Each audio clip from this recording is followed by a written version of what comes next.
Hi everyone, welcome to our Tuesday TNT, still with our sort of plan B setup as I head to Phuket today to get my Mac fixed. In the meantime, still a lot of follow-up from yesterday. There was quite a lot of confusion with the situation with ties in Israel and Gaza at the moment. Let's just check this from Phuket Go yesterday, and it said, update, 12 Thais now reported to have been killed in the Hamas attacks, but earlier it said the government had confirmed that 2 Thais had died in Israel, as we reported yesterday morning, in the attack carried out by Hamas militants over the weekend. But then at 2 p.m, contradicting earlier reports, Thailand's Labour Minister now claims that the 2 Thais reportedly killed in Israel due to Hamas attacks were actually Chinese and not Thai. But a couple of hours later, Reuters reporting Thailand's foreign minister yesterday confirmed 12 Thai nationals had been killed in unrest in Israel, plus 11 more kidnapped and 8 injured, saying we're working to help all Thai citizens in Israel. So let's get up to date with what's going on with this story, and we go to nationthailand.com. And up to 12 Thais killed in Israel conflicts, 11 taken hostage, Foreign Ministry. This is the latest information we have as of publication this morning. And reports from employers received by the Thai embassy in Tel Aviv indicate that 12 Thai workers may have lost their lives in the conflict. And earlier, the Foreign Ministry announced that 2 Thai workers had been killed in the attacks on 2 Israeli towns near Gaza on Saturday.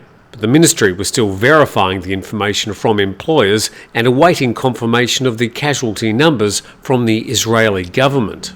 11 Thai workers have been taken hostage by Hamas militants, according to the spokeswoman, confirming this number remained unchanged from earlier reports. 8 Thais were reportedly injured in the attack. So clearly the situation very fluid and confusing, difficult to get exact numbers out at the moment. Let's go further with another nation story.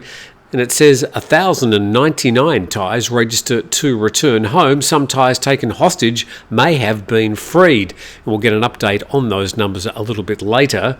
And the Thai embassy in Kuala Lumpur was coordinating with Malaysian authorities to negotiate the release of 11 Thai hostages.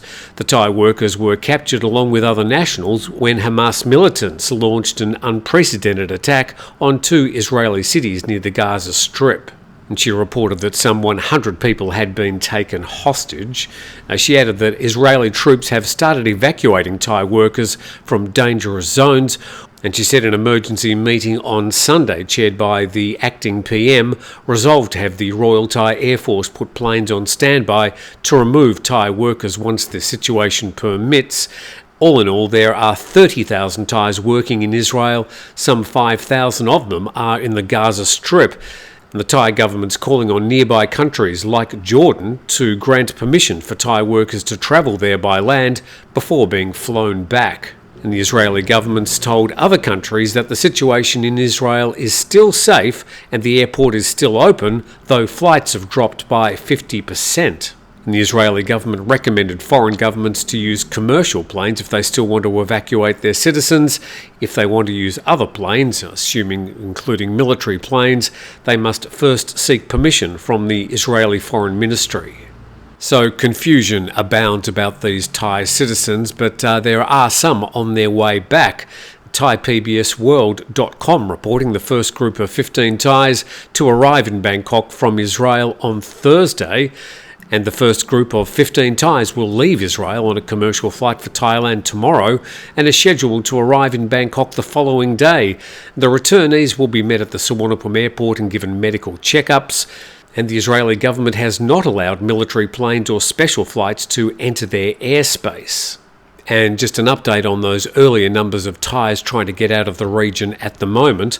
The Deputy Foreign Minister disclosed that so far 1,437 Thais have expressed their wish to return to Thailand, while 23 others have refused to be evacuated. So that's a bit of an update on Thais trying to get out of the region at the moment. And of course, we'll keep you up to date with any milestone news on that particular matter.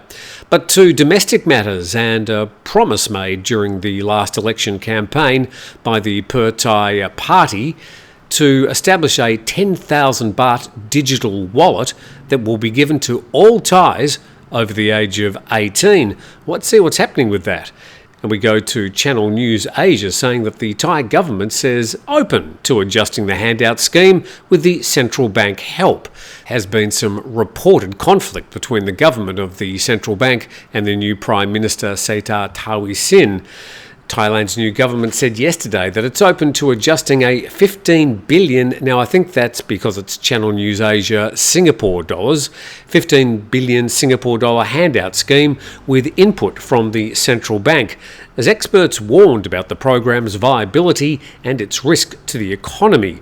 The signature digital wallet policy of the Thai party involves disbursement of 10,000 baht to 56 million Thais as a means of stimulating Southeast Asia's second largest economy. The policy, which the governments refused to scrap, would mainly be financed by the fiscal budget, according to the Deputy Finance Minister, adding that it would create jobs, production and consumption. And speaking about the relationship with the central bank, the Deputy Finance Minister said, "We're working together and can make adjustments based on the central bank's proposals." The article says that academics and economic experts, including 2 former Bank of Thailand governors, have urged the government to scrap the plan, saying it would stoke inflation and damage the country's fiscal stability and credit rating. Then Thailand's Finance Permanent Secretary said Thailand's growth was beneath potential and stimulus was not the wrong move. Using this metaphor, fiscal policy and monetary policy must go in the same direction. It's like driving a car. Fiscal policy will be the accelerator, monetary policy will be the brake. We must find a rhythm to drive this car together. And the Thai party-led government being the accelerator, the central bank being the brake, we'll see which one of those wins out as that policy starts taking form over the next few months before being introduced.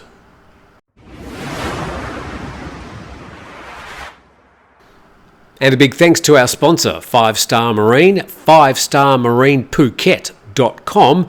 And if you do have access to the description below, there's a special link which will give a discount to TNT viewers. So thank you, 5-Star Marine, 5starmarinephuket.com.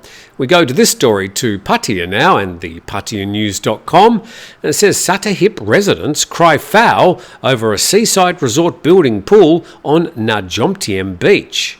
And look at that, right on the beach, and you can't really get from one side of that pool to the other. Pretty scrappy looking piece of beach, but there you go. And a few million baht worth there of concrete, pebble-tex, water, plumbing and chlorine.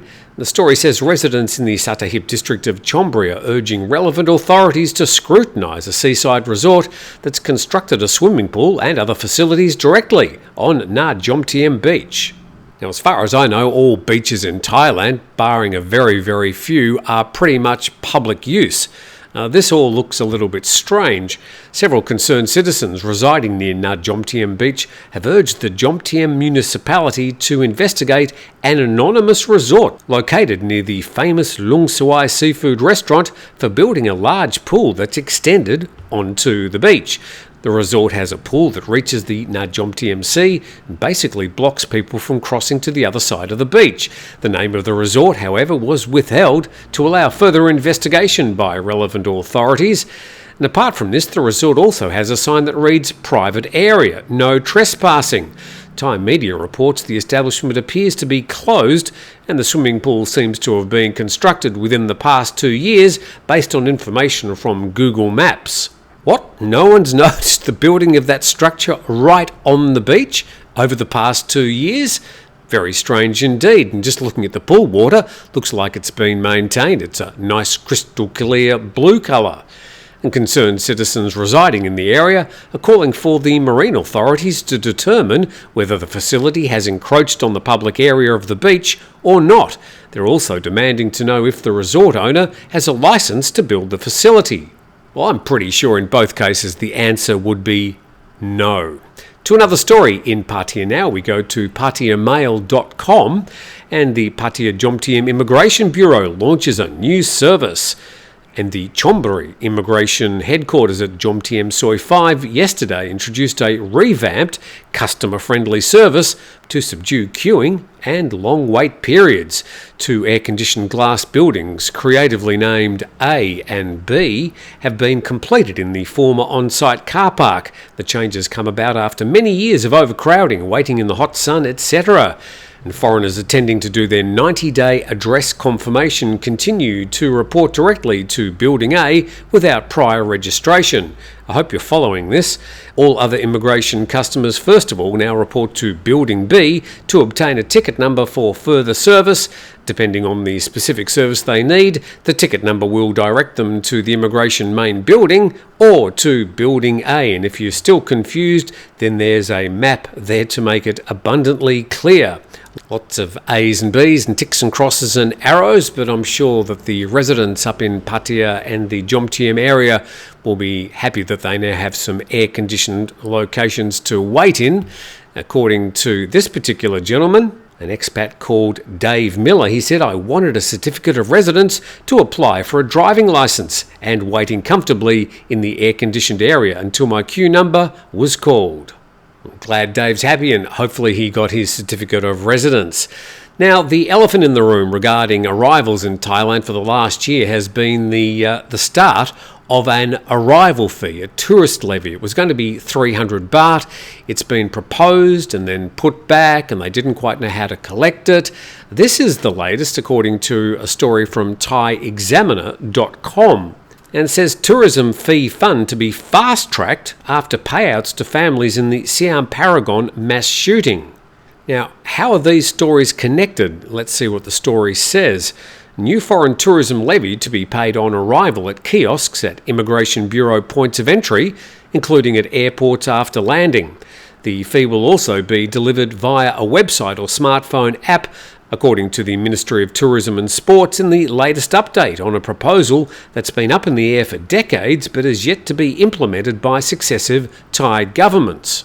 Now, we preface any more comments on this story remembering that we've already got a 700 baht departure tax, which is included in your airline ticket.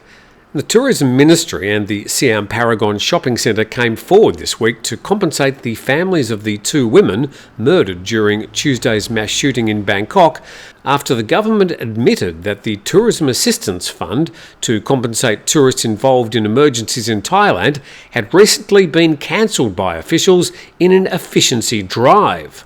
Well, this has sort of come out of nowhere. Let's see if we can find out some more information. And the Tourism Minister has promised to fast-track the introduction of the long-awaited foreign tourism entry fee, which will be paid by travellers on arrival at entry points to the Kingdom, providing emergency medical health insurance cover and other benefits for 30 days from the point of entry. So this article seemingly providing some answers to a lot of questions people had about this potential or proposed tourism levy. And the assurance came as it was revealed that the previous government had cancelled a compensation fund which would have paid out 1 million baht in the event of the death of a foreign tourist from a special assistance provision. And speaking about the 300 baht arrival tax generally, it's been abandoned, reintroduced and postponed in a history of about turns and glitches reported at length over the past 2 decades, with officials often responding to fears raised that the small fee will negatively impact efforts to boost tourism numbers, despite the current initiative being supported strongly by the tourism industry because of the insurance cover it will introduce. And the Ministry's still finalising the collection method for the fee, which the last government proposed should be incoming airlines flying into the country. So it still seems the method of collection is the sticking point in the introduction of this particular fee. And a plan to have airlines collect the fee appears to have been shelved by the government as Thailand tries to boost flight connectivity back to 2019 levels. This was reportedly met with behind-the-scenes pushback from the airline industry and is also thought to have damaged relations and confidence between the government by powerful large carriers who make decisions which impact Thailand's international flight connectivity. And the article goes on saying tourism fee to be paid in cash or via a website, apps and kiosk located at entry points to the kingdom under the latest proposal from the ministry. So assumedly at all these arrival points, before you get to immigration, there'll be some sort of kiosk or an opportunity to log on to a website or an app to pay the fee, and then I suppose you've got to show that to the immigration authorities before they'll let you in. The new system for the proposed tourism fee will impose a duty on tourists to pay the fee themselves, and the fee will be paid on arrival via a website, an app or kiosks at the country's international airports, land borders and checkpoints. And further down, the crisis stories often portray holidaymakers suffering injuries that often threaten their lives while facing unexpected financial costs. So just in one article, the Thai Examiner, if it's all true, seems to have answered a lot of questions people had about the potential tourism tax. So let's see if it will be passed by the new cabinet and introduced shortly. It still seems the method of collection is still the sticking point.